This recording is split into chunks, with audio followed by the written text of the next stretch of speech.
Gun to your head, official pick time for UFC 304. We got a stacked card, and when I say stacked, that means we got a lot of fights. We got 14 total fights.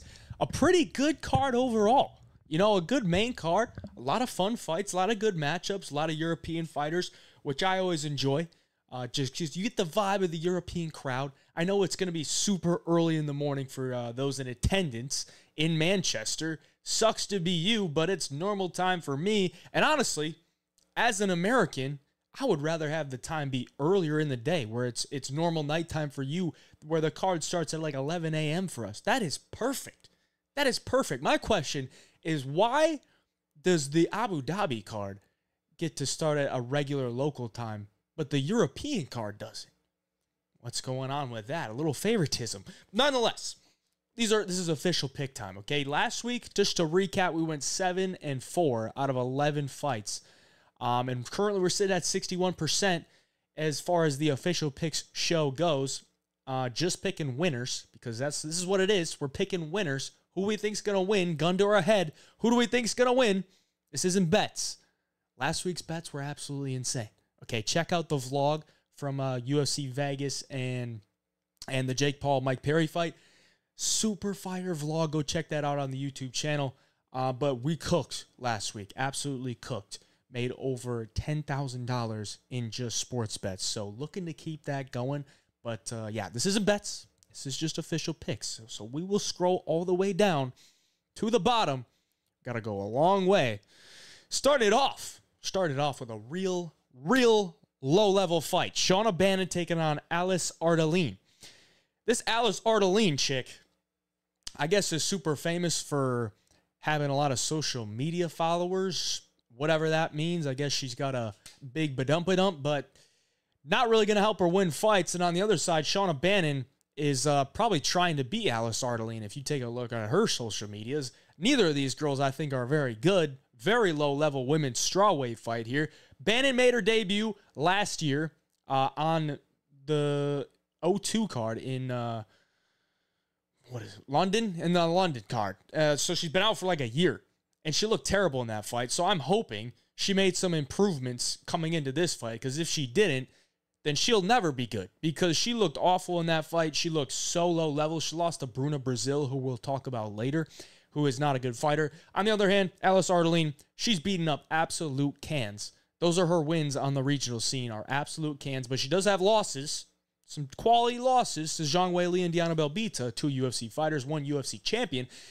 The biggest difference here I see is Alice Ardelean is going to take the fight to you. She's going to be the aggressor. She's going to go in there and bathroom brawl. She's going to get locked in the stall with you and just start throwing some hooks. And I don't think Shauna Bannon is that type of fighter. If Shauna Bannon can find the moments in the fight to take advantage of that aggressiveness and maybe duck under, get a takedown, or step back, pop her in the face, then she's got a good chance. And then she might look really clean. But I don't really see that her having those abilities, man. I just don't think she's very good. And Ardelean is actually the underdog. She's not the favorite here. Those odds are terrible. UFC website is awful once again. But Ardelean is the underdog, and that's the side I'm going to take. That's just the side I'm going to take. It's low-level women's MMA for a gun-to-your-head type of pick. I want the girl that's going to go in there and bring the fight, and that's Alice Ardelean. She's kind of a butterface, but she got to she don't really care about her face. She'll go in there and get hit. She's got that butterface, but that's not really what she's trying to promote. So give me Alice Ardelean for a pick, and we can move on from that absolute atrocity of a fight. Move on to an even bigger, I wouldn't say, well, it is bigger dudes, but I wouldn't say it's as big of an atrocity as that one. But it is low-level heavyweights. So we get Mick Parkin and Lucas Brzeski. Now, everybody loves to hate on my boy Lucas Brzeski. And for the life of me, I can't figure out why. Because Mick Parkin ain't good either, man. Mick Parkin is not good. Maybe he has a higher ceiling. And I guess the fact that he trains with Tom Aspinall is like this thing to write home about. Like, this guy's going to be an absolute killer. I haven't seen it. I haven't seen it at all. His UFC fights have been absolutely terrible. I mean, he didn't fight a guy with a winning record until he fought on the Contender Series. And he wasn't even supposed to win that fight. He did win the fight, gets a contract, and then his wins in the UFC are Jamal Pokes, Kyle Machado, Who was the other one? Muhammad Usman. Jesus Christ. How did I forget that?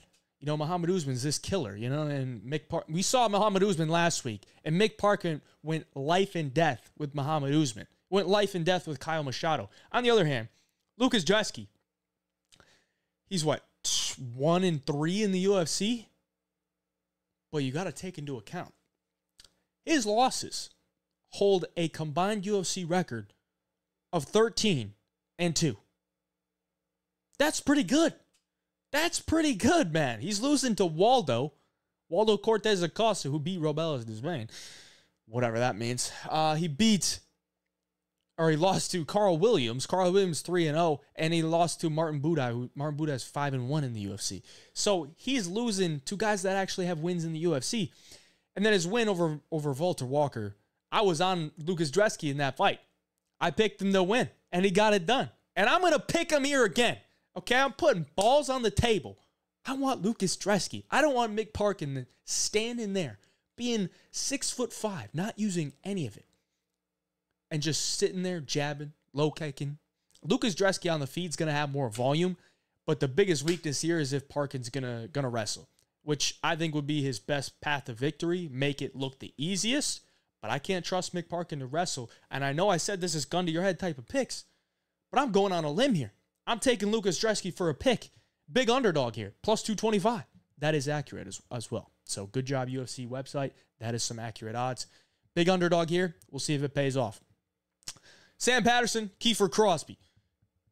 Kiefer Crosbie looks very, very angry. I don't know why, but maybe he's just pissed off that he lives in Ireland and he's not very good. Lost his UFC debut to Kevin Jousset.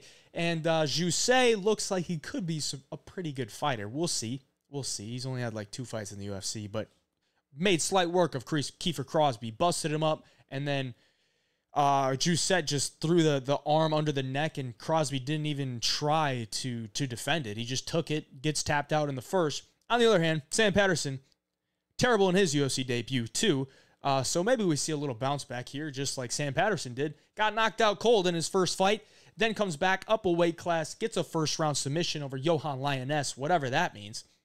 The biggest difference here in this fight is Sam Patterson is a big dude with very, very unthreatening striking and a very good grappling game that he doesn't use unless he's having to defend a takedown. And Kiefer Crosbie is a guy who has no grappling, not a lot of heart, not a lot of gas tank, but he does have some power in his hands, and he will go for it. So could Kiefer Crosbie knock out Sam Patterson in the first round? Sure. We've seen it before. But overall, Sam Patterson is definitely the better fighter, definitely has a higher ceiling. It's just the chin that's the question. But if this fight hits the ground, Sam Patterson should probably be able to lock something up with a submission. So I'm going to take Sam Patterson for a pick. He is a big favorite. It's not saying anything crazy, but I think he should be able to get this one done. Up the card, we got ranked flyweights. Not sure why this is so low on the card, but, I mean, sucks to be them.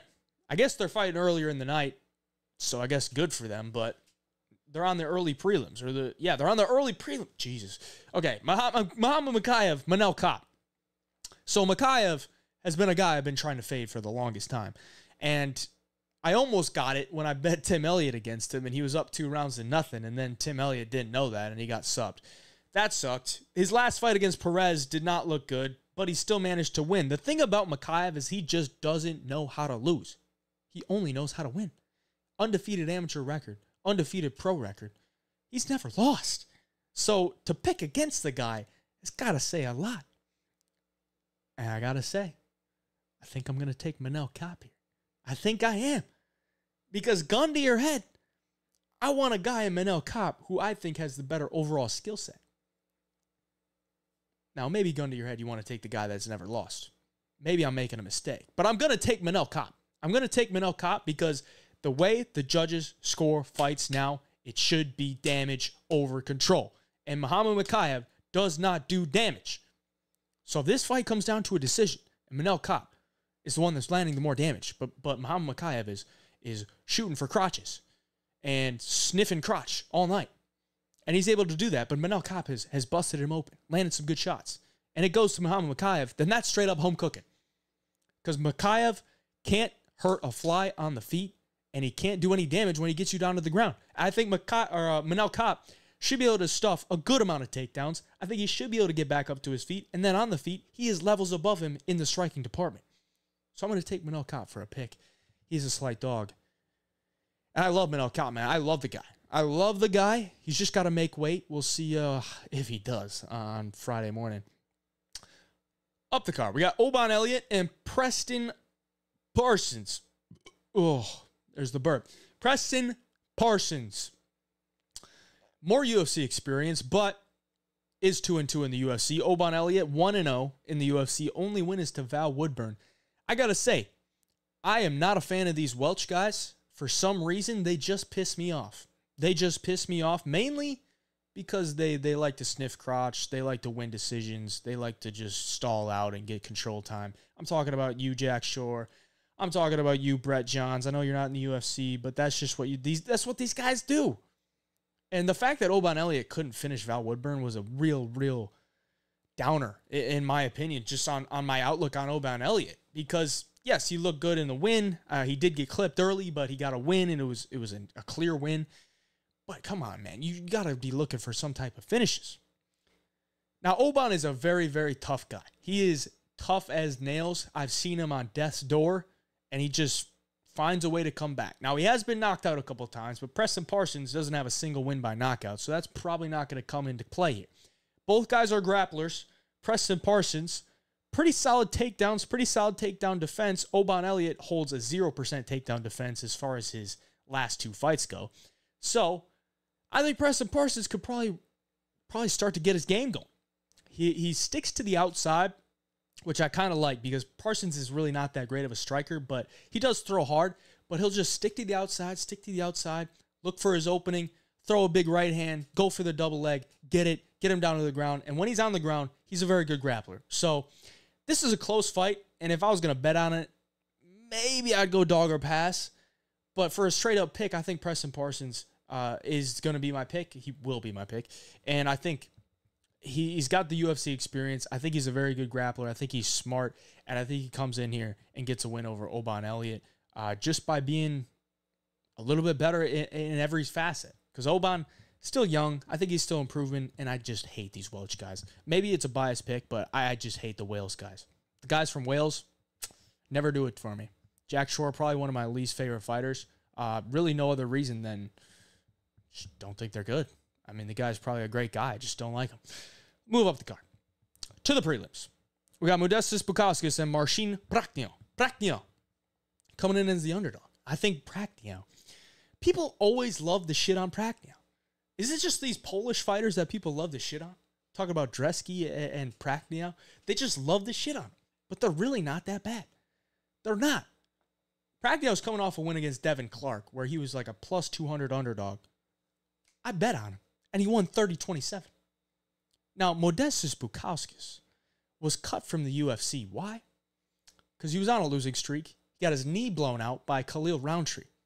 Now, Khalil Roundtree is a very good kicker. You know who else is a very good kicker? Marcin Prachnio. Bukauskas, not a heavy-handed guy. Really not. And not only that, he's not a very high-volume guy on the feet. Not a good takedown guy. So if this is a stand-up battle where neither guy really has big knockout power, then I want the guy who lands more volume. And Marcin Prachnio has a way where he just stays the outside, uses his kicks, uses that karate, just chips away, moves, kicks, side kick, leg kick, chips away. And I don't think Bukauskas is going to be able to close that distance over and over and over again. And Prachnio has a way to just lull guys into these fights where they don't know what's going on. And yes, it's against low-level guys, like a William Knight. William Knight said he wasn't throwing that fight, that he just got in there and was like mind-fucked. Like he just didn't know what to do. Like he just froze up. If that's true, man, then Prachnio might be one of those dudes, bro. Like Prachnio, he outlanded him like 79-8 in a 3-round fight. That's crazy.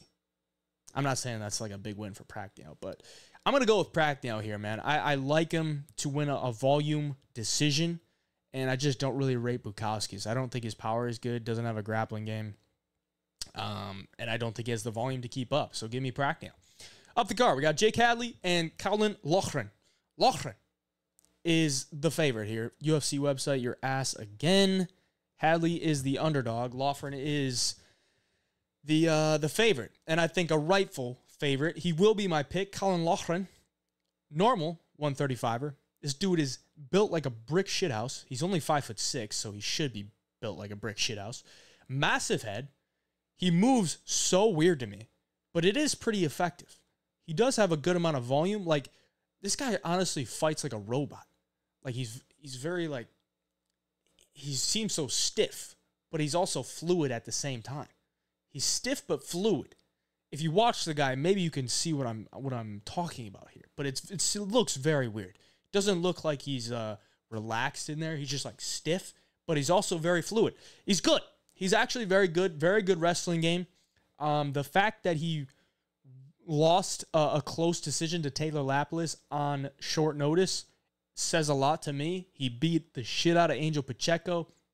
Would have liked to see him get a finish there, but either way, it was a dominant performance. He landed a ton of volume, landed his takedowns, and Jake Hadley hasn't had the greatest UFC run, and I think this is just an attempt to try to save his chances with the UFC moving forward. To take this fight on short notice, going up a weight class, maybe do the UFC a favor. He's getting on a card in England, his home country, but I think he's outgunned here, man. I think Jake Hadley has really good boxing. He just doesn't always let it go. He has very poor takedown defense, and I think if Jake Hadley even gets his boxing going, I think Loughran can just go to his wrestling and win the fight there. So I think Loughran gets this one done, and Jake Hadley goes away a loser and maybe gets cut, but maybe they re-sign him just because he's doing them a favor. We'll see. Up the card, we got Molly McCann, Bruno Brasil. Molly McCann, I think, is getting set up here. I watched back her fight with Diana Belbita today, and she looked really good in that one, man. It was her first fight at strawweight, and she looks like she hits harder than a lot of these strawweights. And Bruno Brasil has really, really struggled with heavy power punchers. I mean, she fought Denise Gomes. She got absolutely mollywopped. And Denise's a smaller girl than Molly McCann. Maybe hits a little bit harder. She definitely got that lesbian type of power. And I don't know that Molly has accepted it yet, but I think maybe she has.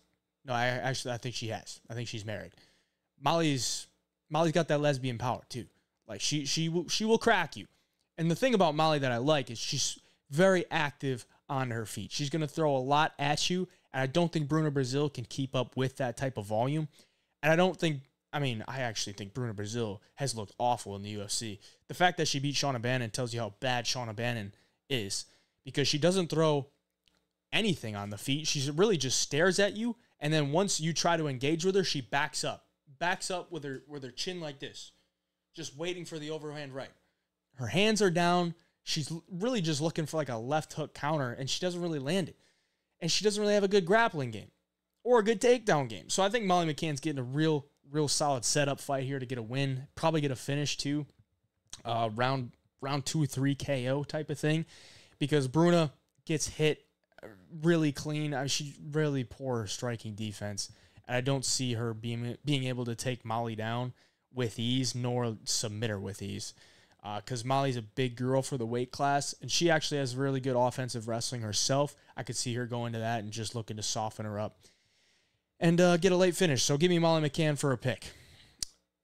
Feature prelim. We got Nathaniel Wood and Daniel Pineda. Interesting feature prelim. Maybe just looking to spot like... I think Nathaniel Wood is looking to get set up here for a win in his home country to get back on track after a loss to Naimov. But I think this dude could get clipped too. Like, Daniel Pineda is a dangerous guy. He's a dangerous fighter who's going to throw really, really hard. And on the ground, he's going to go for submissions. If you take him down, he's going to look to sweep you, or he's going to look to throw something up off of his back, look for a guillotine on the takedown. He's going to go for the finish right away, and then after 5 minutes, the cardio just drops off, and then he becomes a punching bag. So if Nathaniel Wood can weather the storm for 5 minutes, then I think he wins. But it's going to be a really, risky 5 minutes because Nathaniel Wood is a very small featherweight. He's been knocked down in both of his last 2 fights against guys that I think are less dangerous than Daniel Pineda. So this is a sketchy one, man. I would not bet on Nathaniel Wood at this line because I think it's crazy. He could get clipped in round 1. But I do think Nathaniel Wood wins the fight. He's the better fighter, better cardio, better technique. And yeah, I think he's just undersized for the weight class, and he is prone to getting bullied in there. Could Daniel Pineda be that guy? Maybe on Saturday night, but I got to go with Nathaniel Wood, gun to my head type of pick. To the main card, we got Arnold Allen and Giga Chikadze. Very interesting one here. I think Arnold Allen, it's a tough fight for Arnold Allen, honestly. I think Giga is, a lot of people are down on Giga just because he's been super inactive. He's had the injuries. We all kind of remember him for getting his ass whooped against Calvin Kattar, and then his only fight after that was Alex Caceres, and it was a 30-27 victory, but it wasn't really like a holy shit, Giga's back type of performance. So he's being undervalued here, but he's still a very good kickboxer. I think he's still evolving with his game as far as his overall game. Takedown defense, the submission, the jiu-jitsu, because when he came into the UFC, he's a kickboxer, and he made his rise basically just kickboxing. Now, he's had some time off to help get himself healthy, help get his skills a lot better. I don't know that it's going to be enough to beat Arnold Allen here because I think Arnold Allen is a very good fighter, and I think he can stand with Giga. He probably won't be able to separate himself on the feet with Giga, but I think if he can mix in his wrestling, mix in his grappling, then he can start to separate himself. But either way, I don't think Arnold Allen should be this big of a favorite because I don't think the skill gap is really that wide. On the feet, I think if it's just straight up kickboxing battle, I think Giga has a great chance to win. But I think Arnold Allen is very good on the feet, and I don't think he's going to get outclassed by any means, and that he has the wrestling to fall back on. So Arnold Allen's going to be the pick, but this is a very sketchy one, man. Very, very sketchy one.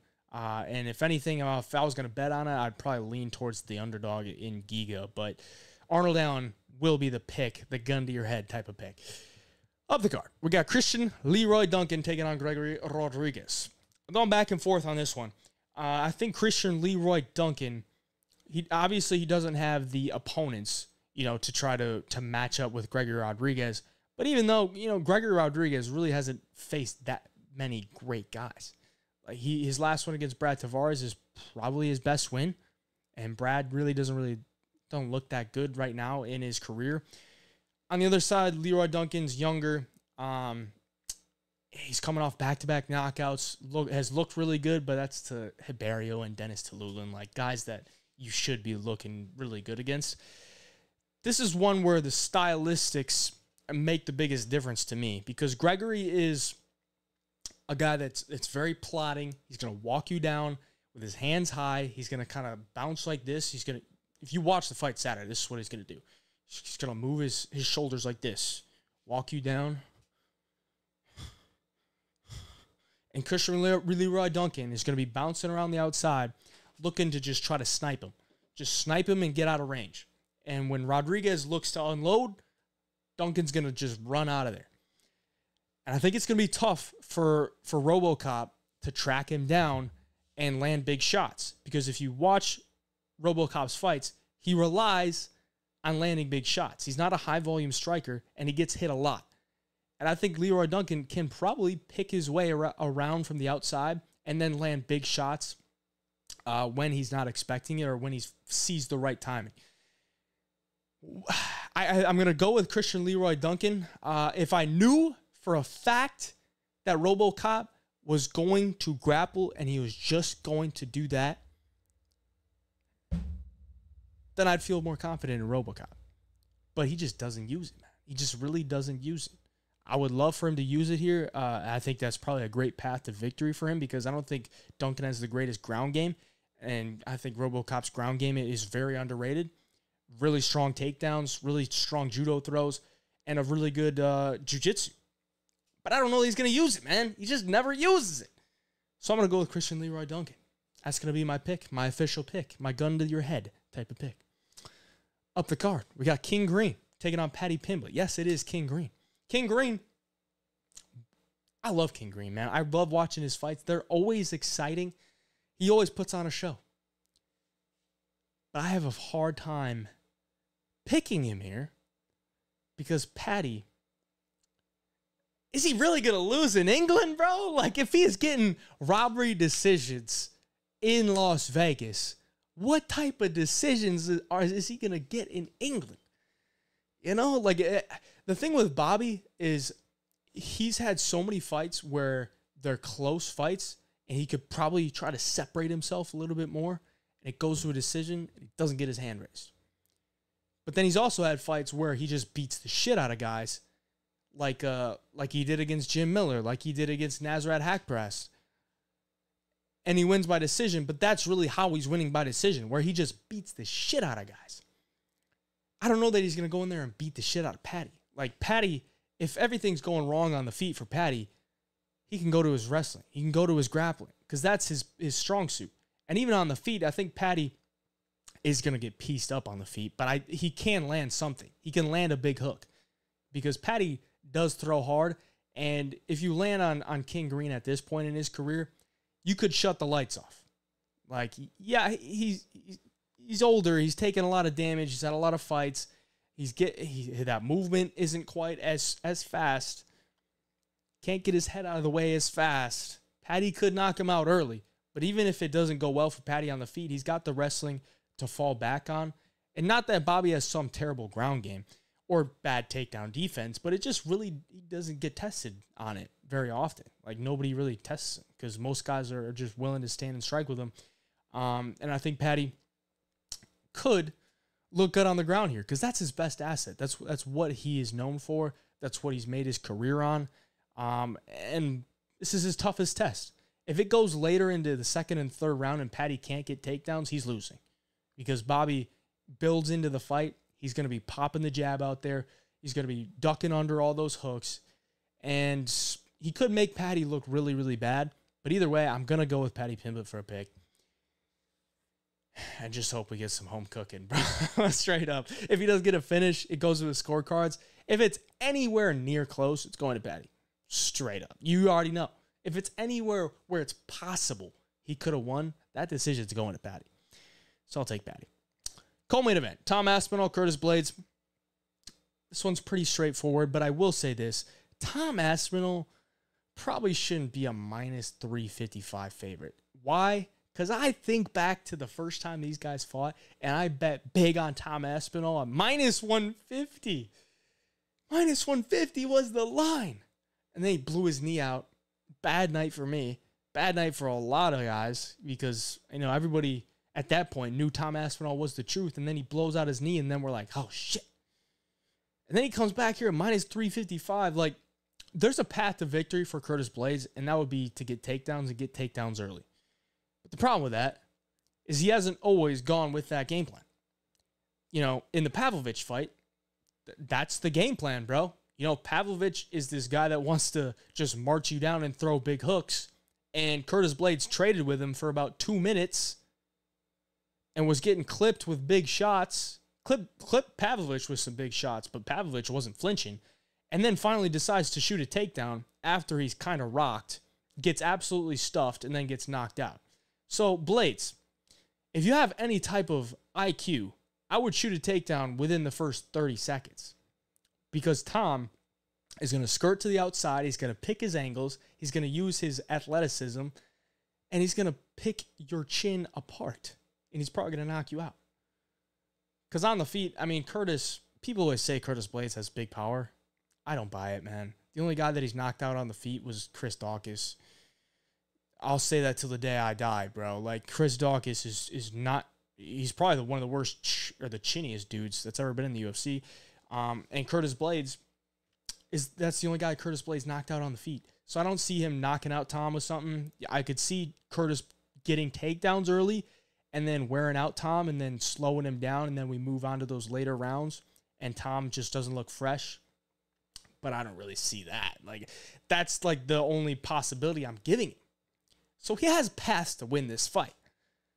But Tom Aspinall, he's the real deal. He's obviously the pick here.